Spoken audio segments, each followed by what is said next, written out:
Una notizia bomba è arrivata questa sera alle orecchie dei tifosi del Napoli, e preparatevi.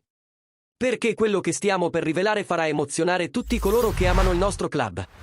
Come sempre, siamo qui per portarvi gli aggiornamenti più scottanti e rilevanti sul Napoli. Per tenervi aggiornati su tutto ciò che accade dietro le quinte.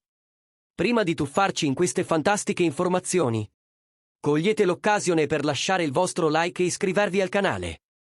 In questo modo, sarete sicuri di non perdere nessuna notizia sulla nostra squadra. Ora passiamo agli affari. Qualcosa di enorme si sta articolando nei corridoi del Napoli. Una mossa impressionante che promette di trasformare il futuro del club e di accendere ancora di più la passione dei nostri tifosi. Cosa c'è in serbo? Restate con noi, perché questo è solo l'inizio di una vera e propria svolta.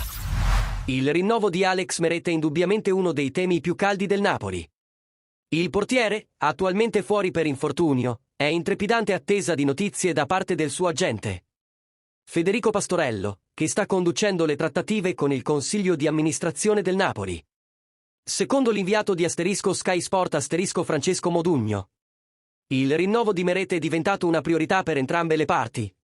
Ma ci sono ancora divergenze sull'accordo economico.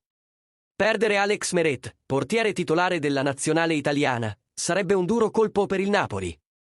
Sia il giocatore che il club sono interessati a continuare questa collaborazione, ma, come ha sottolineato Modugno, le condizioni economiche devono essere adeguate per soddisfare entrambe le parti. Il tempo stringe e l'aspettativa è che, con il ritorno in campo di Meret previsto per la sfida contro il Milan del 29 ottobre, la trattativa si avvii verso una conclusione positiva. Ora, tifosi, vogliamo sapere cosa ne pensate. Alex Meret dovrebbe essere una priorità per il Napoli?